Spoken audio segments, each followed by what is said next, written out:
gonna be eating some fire noodles imported from Korea and some kimchi, some eggs, and I got this little drink, this apple cider vinegar tonic. So I'm just gonna have that to cool me down. And I'm just gonna talk about a little bit about my business. I'm gonna talk about who I am. I'm gonna talk about where I travel and just get into some cool, fun facts about myself. So, fire noodles, we all know it's, oh my god. I'm excited to try this. My chopsticks is really bad. I'm not that good at like eating with chopsticks. Oh my god. That first bite is so hot that it makes you just like, you want to eat it, you want to continue eating it, and you feel it, but like it's super spicy.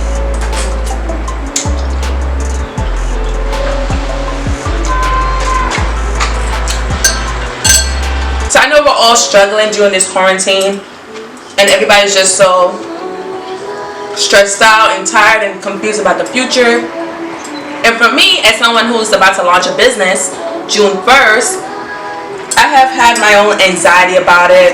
And I also graduated May 9th, 2020. So, whoop whoop, I'm excited for that. My graduation was postponed to July 18th. So I'm hoping that that doesn't get canceled either.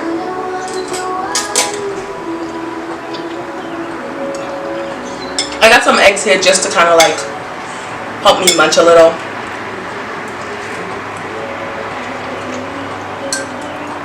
So essentially my business started when I first traveled to Germany in 2018. So let's rewind back. So in 2018 I first visited China that summer to kind of see how I would like studying abroad. I'm from Brooklyn, but I was born in Trinidad. So I first went to China, kind of just wanted to see how it would be, whether I would like it or not. Just like get out my comfort zone, you know, being a black individual in Brooklyn, you really don't think about going to places like that. So I go to China and everyone is kind of like obsessed with my hair. They're obsessed with my skin color. People want to take pictures of me, and I'm like confused. This has never happened to me. I'm from America where black people are running from. So these people is coming up to me, they want to take pictures, they want to know who I am. And I become a little bit curious as to why. So, kind of wanted to know why people were interested more in me. I started asking questions. Like, why is that black people is more of a concern in those countries in terms of like people want to take pictures of them, they want to hug them, they want to touch their hair. It was very uncomfortable, and I per se wanted to be able to explore a country without worrying about someone trying to take a picture of me or yelling at me. I remember this one particular guy, I didn't want to take a picture with him, and he chased me, and he was so mad that I refused to take that picture. And he was just like, oh, he was like speaking Chinese, and he was just like, no, like you need to take the picture. And I'm just like, well, I don't feel comfortable because 5 minutes before him I had just took a picture with a group of older ladies. So I'm like, it's not fun. Like I'm trying to explore, I'm trying to go to the castle, I'm trying to go all these different places, and here comes random people every minute want to take a picture of me when I'm not looking. They're taking a picture of me when I'm not looking. My hair is being pulled, little kids is coming up to me, and just like, it was just so uncomfortable. Like I can kind of like understand how it's celebrity feels at times when people's just every minute like touching them.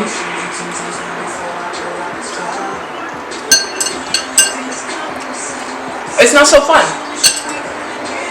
So the kimchi definitely helps with the cooling. So I decided after China, okay, I'm gonna give another country a chance. So I went to Germany.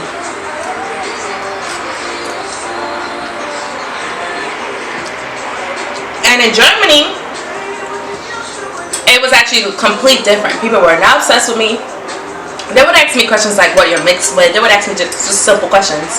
I was able to actually live peaceful in Germany. I was there for about 8 months studying abroad, and I was peaceful there. I learned German. I had a host family, they were so lovely. They were really lovely people, and they were really caring.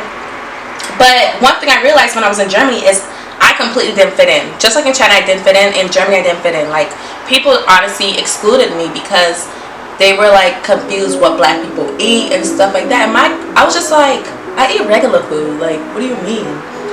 And it wasn't The thing is, it wasn't the Germans that was treating me that way. It was American students that came there. So I was really confused as to why that would happen, because most of the German people that were there, they treated me fine. Some of them questionable, but for the most part, they treated me fine. And I decided I'm going to create a blog to kind of talk about how people feel when they travel, how people feel in their home. How do they feel like? Do they feel like they don't fit in? Like, do they feel as if like they don't belong? I just wanted to know, like, just hear some people's story. And I didn't care who it was. It could be a white person, it could be black. I didn't care. I just wanted to know, what is your story? What makes you different? And I got a lot of response. People were sending me stories about, I remember this one story where the girl, she had orange hair, and she was born with this type of hair, and she just felt uncomfortable all her life. She was just like, all my friends has blonde hair, and I'm the only one with this orange hair, and she felt like she didn't fit in. And then this other person talk about not speaking English, and then this other person talk about having a disability. So all these different experiences prompted me to kind of like, okay, there's clearly a situation in America where people feel as if they don't belong. They feel as if like it's not just black people that's going through this. It's not. There's people out there who we might think is little, we might think it's minor, but this is causing them to feel as if they don't belong. And some of these people express that they're suffering from depression. They're suffering from like not being able to, they don't want to go out. They don't want to like live for them. And that was my biggest problem. I'm like, oh no one should ever have to say I don't want to live for me because I might be too big, or I might look a little different, I might be a little bit dark. Who cares? Who cares who wakes up in the morning and say I'm gonna judge you because you're too dark? Like, I always try to think about that. I'm like, I always try to be like, let me think and see what goes on in the mind of a racist person, or what goes on in the mind of somebody, of a bully. Like, do you sit there and be like, oh, I'm gonna bully you because you're a little too short? Like, do you sit here and be like that? Or are you like just like insecure or something like that?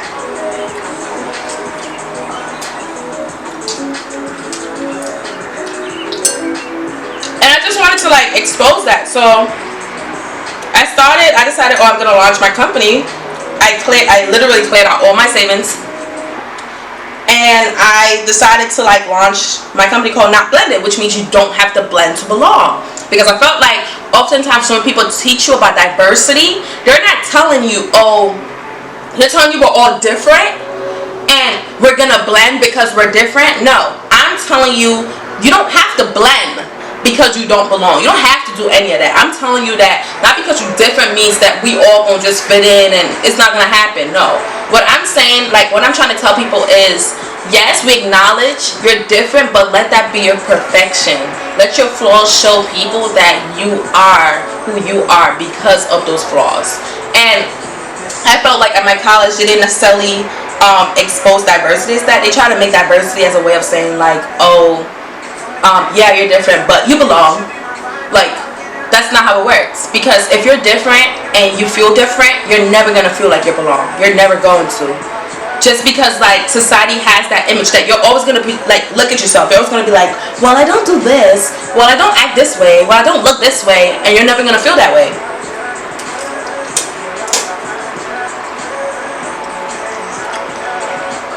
So I just wanted to kind of like expose that mindset and change it.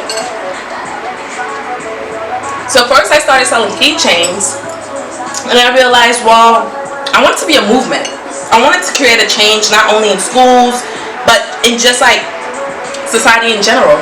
So I partnered with my school at first, and then I actually, a year later, I had to put it on pause in 2019 because I went into like really deep depression. I wasn't feeling like myself.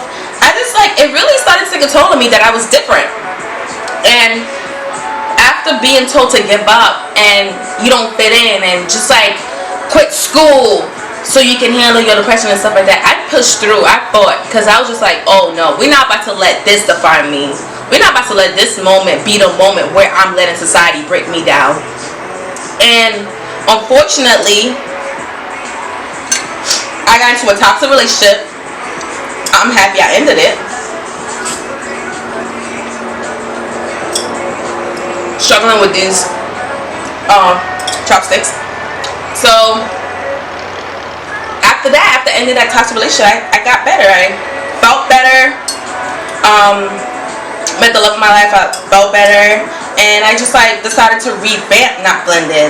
And this time it has a different movement, it has a different cause, and just like my partner pushed me to kind of get it, and now we're on the move to bring in a bigger and better movement.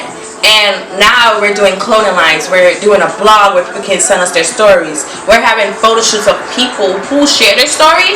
Each time we do a photo shoot, we let those people tell their story so people can feel that beautiful moment where they're like, okay, I overcame that story. And that's what a photo shoot is about. We want people who like are our models, we want them to have a story, we want them to embrace their differences. So we use those people as photo shoot. After sharing their story, we give them that moment where they can feel that beauty, they can feel it.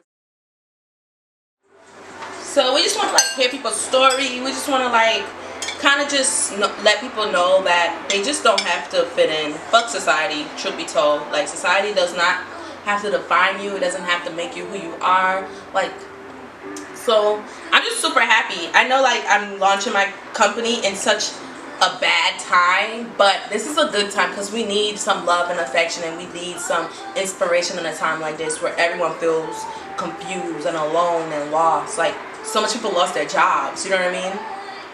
Even like I can't even sit down and say that like this is my job. Like, Not Blended is my job. So I'm hoping to eventually give jobs to more people.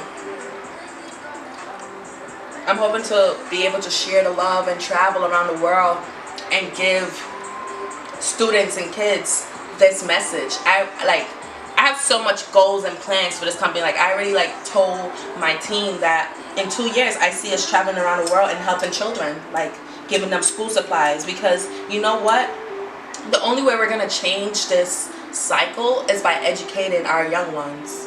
And from someone who came to America in the 3rd grade and struggled to learn to read and stuff like that, I know it's so important to have that push and that love. So yeah, I hope you guys just enjoy my little introduction to who I am, to my company, and just I hope you guys follow us, subscribe for more information. We're gonna keep promoting ourselves. Here's our company, Not Blended. You can follow us on social media. You can follow us on YouTube, Facebook, Instagram, Twitter. We're everywhere. We even have a TikTok, y'all. So follow us. If you have a story, you can share a story. You can follow. You can message Not Blended at the movement at notblended.com. You can send us that. You can send us a few. Oh my God, that's crazy.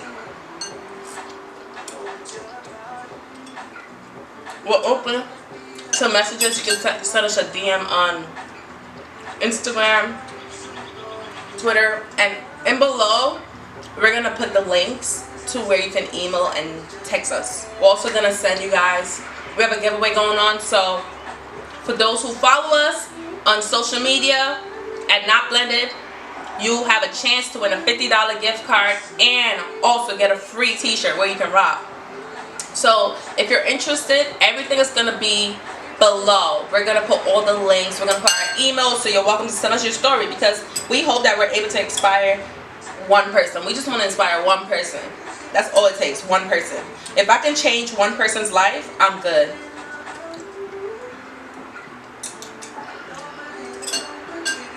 So I hope everybody have a good day. Thank you for joining us and listening. You have a wonderful, blessed day, and stay safe during this quarantine. We can do it. We're going to make it, and this quarantine is not going to last forever. Everything is going to be okay. Thank you guys. Bye.